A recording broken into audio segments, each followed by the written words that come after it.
What is up, guys? Welcome to the top 10 Arrowverse Moments of the Week, episode 19. This is the first week in like a month that there's more than two episodes or two shows in the week.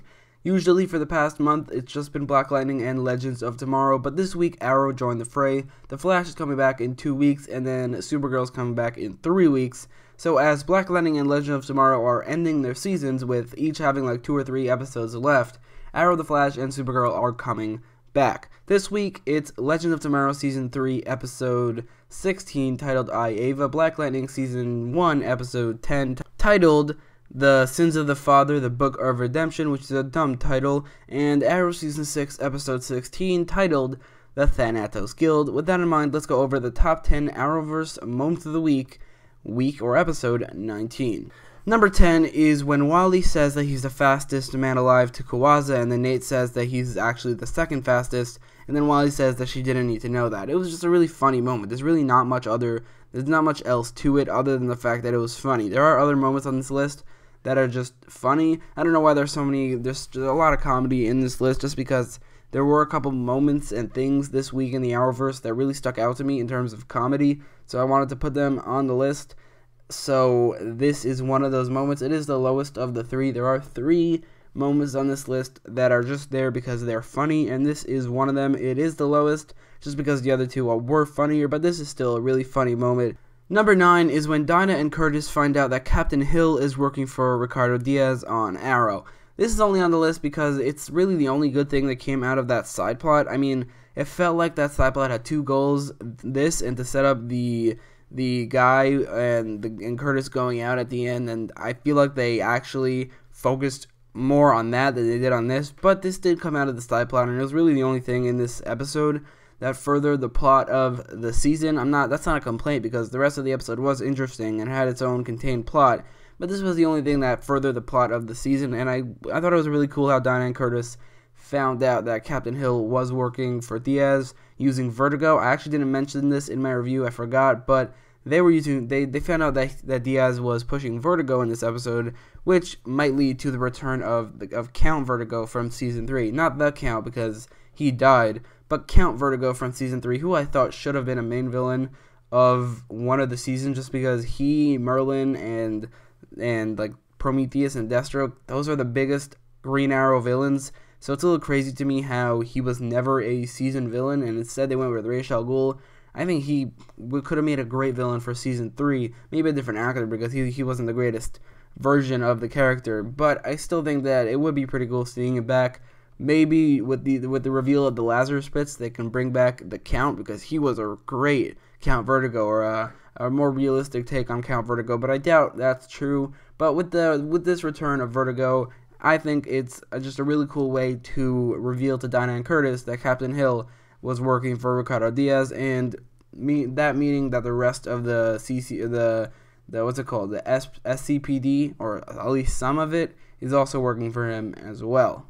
Number 8 is the twist at the end of Black Lightning, and the twist being that Kara Fowdy, the vice principal of Garfield High, is actually working for ASA. ASA is the government agency. I think it's a government agency that Gamby used to work for, Peter Gamby used to work for, and then he stopped. It's also the organization that gave people powers like in the 80s, like 30 years ago, and one of those people was Black Lightning. So the twist at the end that she's actually working for them was a cool twist. I don't have really much to add to that other than the fact that it was a cool twist.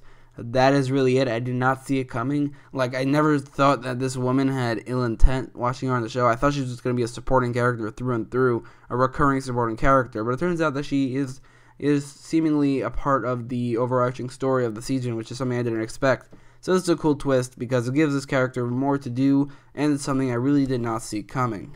Number 7 is Nissa's interactions with Oliver and Felicity. Just because the fact that Nissa is married to Oliver, and then Oliver is also married to Felicity, those interactions, just because of that, were really funny. Also how Felicity was like a high-tech person and Nissa was very, very low-tech. Those interactions were funny as well. I don't think they've ever done anything like this on the show for some reason. Like, Felicity and Nissa's interactions, like, I don't feel like they've ever interacted before, and it was really funny. Like, I don't like Felicity, but she can be funny, and I praise her where she needs to be praised, and this episode she was actually really funny. Interactions with Nyssa were really, I know I'm saying that a lot, but really funny, and as well as Nyssa's interactions with Oliver, just because she's married to Oliver, and so is Felicity.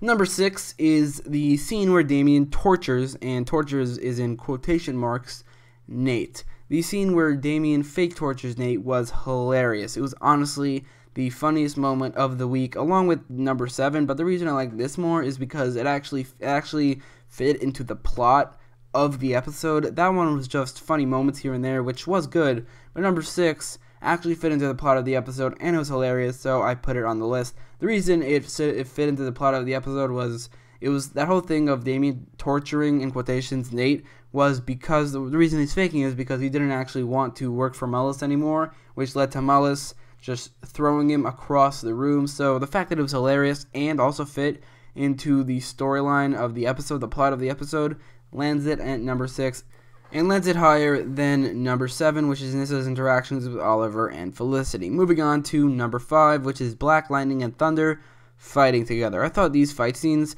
were really entertaining and really well done, and seeing them fighting together, just like this, Black Lightning, the superhero, and then Thunder, his sidekick. It's always really cool seeing a superhero and a sidekick fighting together, like Green Arrow and Arsenal, or I guess the Arrow and Arsenal, or the Flash and Kid Flash. Seeing these iconic superhero and sidekick duos working together in a fight scene, it's really cool to watch. Now, Black Lightning and Thunder aren't the most iconic superhero and sidekick duo, and it's more like Black Lightning, Thunder, and Lightning are a trio more than Black Lightning and Thunder are a duo. But either way, even though they're not really the most iconic superheroes, it was still really, really cool seeing them fight together in a fight scene. I don't think we have seen like little bits of it, but this is the first time we actually see them fighting together, like fighting a bunch of armed men, taking them down. It was really cool to see. Number 4 is Mullis kills Kuwasa. This probably should have been higher on the list just because it's a death scene, and death scenes are almost always like really, really high on the list, like 2 or 1, just because how emotional they are. And this, granted, it wasn't the most emotional death scene. I think it, like I said in my review, it should have happened in the next episode, or actually more, it probably should have happened in the season finale, because they could have built up this redemption arc for her, of her actually becoming good again in this episode, and then working with the Legends in the next episode, and then sacrificing herself in the season finale. That definitely would have hit me more. It would have packed more of a punch. But either way, this scene where Mullis kills Kawase was, even though it could have been better and could have been more established, it could have happened in a better time, it was still pretty emotional for Vixen and the characters over there. Also, seeing the water totem come out of her as she turns to water and then back to human was like really cool. Like, it was not cool isn't the best word to use, but it looked really good. I mean, the special effects for that were really cool, and it also explained how she had those water powers without actually having the water totem. It was inside of her, and then you have Mullis getting the water totem. Everything about it, despite the fact that it could have happened later in the season, should have happened in the season finale, it could have had more build-up. Everything else about it was actually really good. Number 3 is Black Lightning saves Gambit on Black Lightning. The reason I like this scene is because I love scenes in superhero movies, but more particularly TV shows, because then you could have the superhero more established, where the superhero goes and saves somebody, usually somebody they care about, from captivity from somebody else. In this case, Black Lightning saves Gambit from ASA. It's even better when that character is being tortured and then the superhero comes in and just beats the shit out of the people who are torturing him. The thing I think back to when I hear something like this is during Arrow Season 1, when Walter Steele was being held captive by Malcolm Merlyn for a couple episodes, and everyone thought he just went missing or went somewhere, but then the Arrow, or the Hood at the time, found out who was holding him captive, and then he goes and saves him. It's just a really heroic and hopeful scene, and that was also conveyed in this scene when Black Lightning saves Gambit. Number 2 is Thea's departure from the show, along with Nyssa and Roy. Even though I think that this whole storyline really undermined Roy's return, it was still really well done. Her departure from the show was really well set up in the episode, of her like realizing that she needs to, just like Green Arrow, she needs to right her father's wrongs, meaning Malcolm Merlyn's wrongs with the Lazarus Pits, and that was set up really well, and her departure actually made sense. They were setting up her departure with Roy and ever since the previous episode, and actually for a while now. But this actually feels a little more organic than that did. I mean, that actually felt very organic, but this does as well. And the music in the background of this scene definitely helps it. It definitely elevates it on the list. It definitely elevates it as a scene because the music is amazing. It's like this. It's the same music I think that played when Tommy died, which is just it's just so emotionally charging. The music is just so emotionally charging that you can't help but feel something just because of the music alone. So that definitely helped the scene. So Thea's departure was definitely done well, and the music in the background also definitely helped you feel something.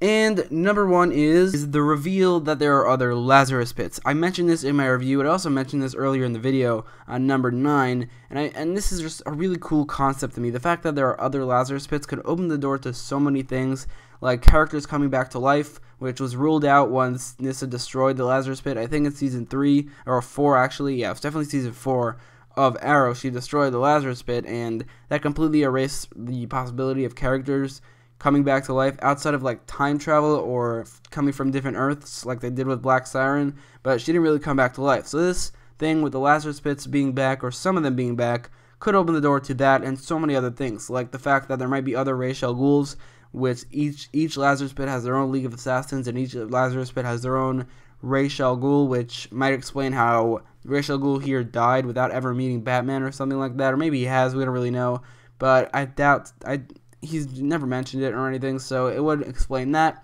It also opens the door for a spin-off show with Thea, Nyssa, and Arsenal or Roy going around the country or the world finding Lazarus pits. I think that would honestly be an amazing spin-off show for Arrow. I doubt it's going to happen, but it would be pretty cool. Reveal that there are other Lazarus pits just open up so many doors. I just love the concept, and that is why it's on the list. I really like this reveal. I also like how they found out about the map. Not how they found out about the map, how they uncovered the map, like with the blood. I like that. That was also a really cool twist. Like I didn't see that coming. So that, plus the reveal that there are other Lazarus pits, that is why it's on the list. So that is my list. Let me know in the comments down below if you agree with it, and I definitely know that you do not, and I definitely know that you definitely have your own list. So let me know what that list is in the comments down below. Let it be a top 5, top 10, top 15, even top 20 if you really loved every episode in the week. Let me know what your list is in the comments down below, and don't forget to like, share, and subscribe if you like this video. And if you want better updates for my YouTube videos, follow me on Twitter. The link is in the description. Or if you don't have Twitter, or you just don't want to follow me for any reason, click the notification icon because that definitely helps with the better updates that I just mentioned. And thanks for watching.